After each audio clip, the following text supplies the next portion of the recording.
오늘도 클릭해주셔서 감사합니다. 구독과 좋아요 부탁드립니다. 시진핑의 사면임을 공식화할 제20차 전국대표회의를 며칠 앞두고 베이징에서는 시진핑을 비판하는 내용의 현수막이 걸려 화제가 되었습니다.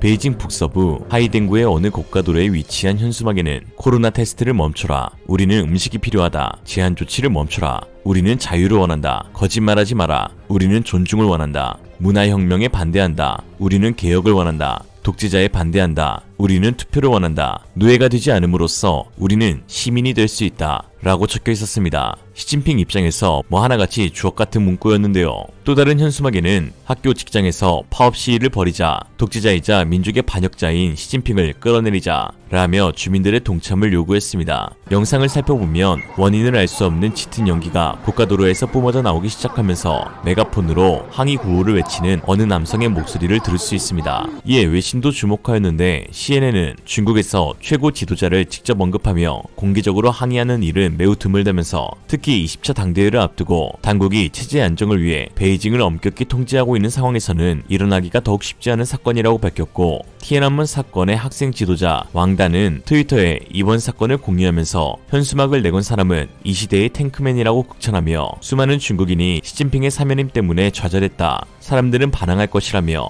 그는 반항하는 첫사람이 아니며 마지막 사람도 아닐 것이다, 시진핑의 행보는 필연적으로 더 많은 정치 풍파를 일으킬 것이라고 덧붙였습니다. 이 현수막맨은 핑자이 저우라는 중국인인 것으로 드러나는데 그가 트위터에 올린 시진핑 비판글과 현수막 관련 게시물들은 현재 아쉽게도 모두 삭제되었고 그의 위치까지 미연한 것으로 알려져 중국에서 진짜 중국인은 사라지고 만다는 불변의 법칙이 증명되었습니다. 시진핑은 이번 주 열리는 중국 공산당 중앙위원회 7차 전체회의 일명 7중 전회에서 3기 연임 확정과 차세대 지도부를 확정할 예정입니다. 그의 사면임 확정은 중국 공산당 내의 여타 파벌이 사실상 완전히 정리됐다는 것을 의미하며, 이는 시진핑의 건강상 문제가 아니면 오는 2027년 21차 당대회에서의 사연임 역시 별탈 없이 이루어질 가능성이 높아짐을 의미하는데요. 고로 시진핑의 영구 집권을 기념하고 자신이 마오를 뛰어넘는 마륙이 되기 위한 발판, 즉 대만 정벌이 본격적으로 시작될 것으로 보입니다. 대만은 지난주 윌리엄 번스 미 중앙정보국장의 발언으로 발칵 뒤집혀졌습니다. 번스 국장은 10월 3일 미 CBS 방송과의 인터뷰에서 시진핑이 늦어도 2027년까지는 대만 침공 준비를 마치라고 인민해방군에 지시했다고 밝히며 이로 인한 양안 간 충돌 가능성이 매우 커졌다고 경고했는데요. CIA 국장의 이번 발언은 지난해 필립 데이비슨 당시 인도태평양 사령관의 발언보다 더 구체적이고 확정적이었습니다.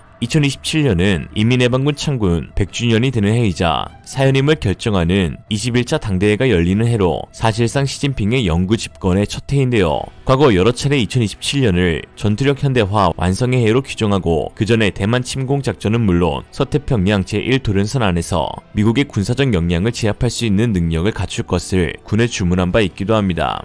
대만도 만반의 준비를 하고 있기는 합니다. 차이잉원 대만 총리는 10월 10일 중국의 위협에 대항해 무력 증강을 이어가겠다고 선언하며 우리는 정밀 타격 미사일과 포괄적 비대칭 전쟁 역량을 발전시키는 수영 이동식 고정밀 유도 무기를 다양하게 확보해 외부 군사적 위협에 대응할 완전한 준비를 보장하고자 한다면서 향후 군사력 건설의 중점을 미사일 탄약과 같은 소모품 재고 확충에 둘 것임을 밝혔는데요. 사실 그동안 대만은 첨단 전투기와 전투함 및 전차들을 최단 기간 내에 대량으로 확보해 중국군의 상륙을 저지한다고 밝혔으나 이번 차이잉원의 발언을 통해 비대칭 무기 확보로 변경이 확정된 것입니다. 이는 우크라이나 전쟁에서 드러난 비대칭 무기의 파괴력에서 비롯된 것이라는 평가가 있으나 사실 대부분의 전문가들은 대만의 어쩔 수 없는 선택이라고 말하는 상황입니다. 그 이유는 대만이 도입하기로 한 전투기, 전투함, 전차들은 모두 미국산인데 문제는 납기가 언제 될지 모를 정도로 끝없이 지연되고 있기 때문입니다. 미국은 지난 8월 대만 공군이 2016년 발주해 2023년 9월까지는 마무리할 예정이었던 140대 규모의 F-16V 성능 개량 프로그램의 일부 지연을 통보했습니다.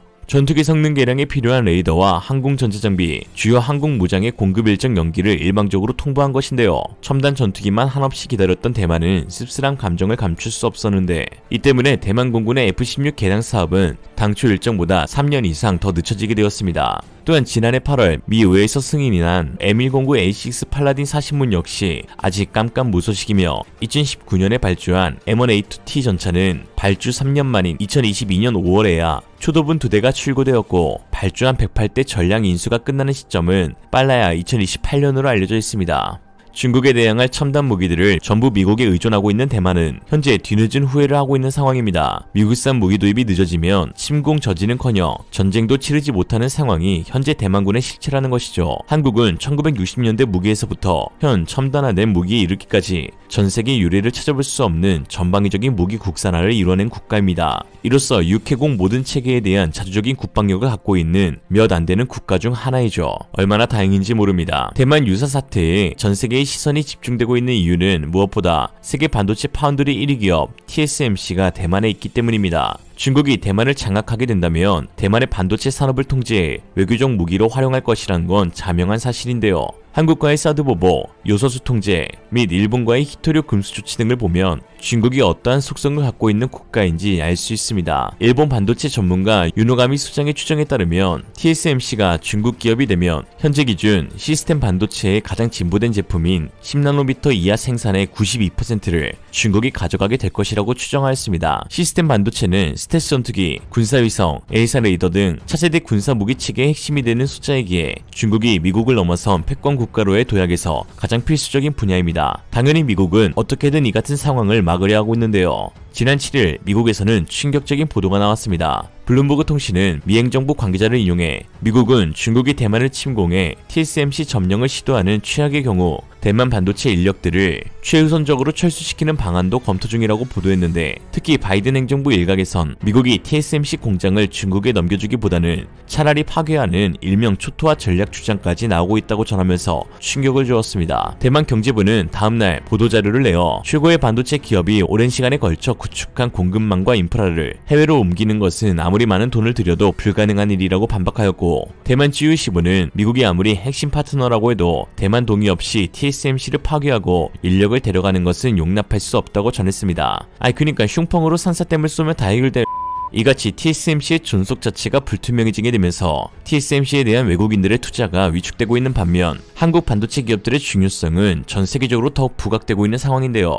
주식시장에서도 이러한 모습이 드러나고 있습니다. 13일 한국거래소에 따르면 이달 들어 삼성전자와 SK하이닉스는 각각 3.95%, 14.2% 상승한 반면 같은 기간 대만 TSMC는 6.4% 하락했습니다. TSMC와 삼전, SK하이닉스 주가는 반도체 업황에 따라 대체로 비슷한 흐름을 보여왔는데 이번만큼은 정반대였던 것이죠. TSMC가 지정학적 리스크로 인해 전세계 투자자들의 신뢰를 잃고 있다는 것을 알 수 있었습니다. 미국의 주요 반도체 장비 업체들도 중국 및 대만에 대한 투자를 줄이며 한국 투자 확대 움직임을 취하고 있습니다. TSMC를 중국의 준운이 폭파시키겠다고 말하는 미국인 만큼 중국을 저지하고 대만을 대체할 반도체 생산 거점으로 최근 발빠르게 한국의 주요 거점을 확보하는 상황입니다. 듣다 보니 중국이 도와주는 느낌인데 역시 중나한데 중국이 나댈수록 한국이 대박난다. AMAT와 미국 램리서치, 일본 도쿄일렉트론은 한국의 연구개발센터를 설립하기로 하였으며 ASML은 2024년까지 2,400억 원을 들여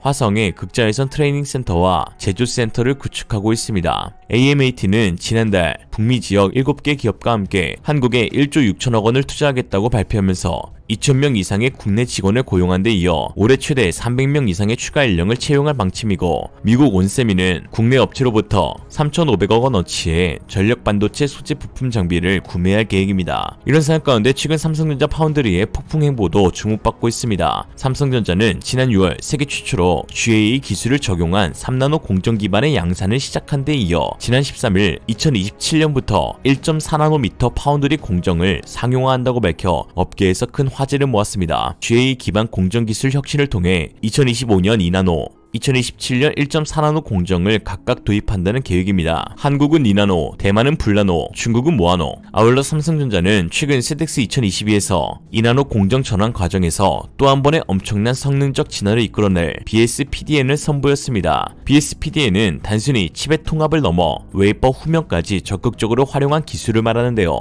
BSPDN 방식으로 구현하면 기존 방식 대비 무려 44%의 성능 개선, 전력 효율성은 30% 향상되는 것으로 나타났습니다. 로직의 경우 속도는 2.5배, 효율성은 60% 개선되는 것으로 조사되었죠. 중국의 대만 야욕이 점점 노골화될수록 한국의 중요성이 크게 대두되고 있습니다. 역시 이러니 시진핑이 엑스맨이란 소리가 나오지. 한국 반도체 기업들 살리려 오늘도 살신성이 나는 시진핑 삼행시로 마치겠습니다. 시진핑, 진짜, 핑신. 이상으로 리얼리즘이었습니다. 여러분의 생각은 어떠신가요? 현명하고 지혜로운 여러분의 의견을 지금 댓글에 남겨주세요. 감사합니다.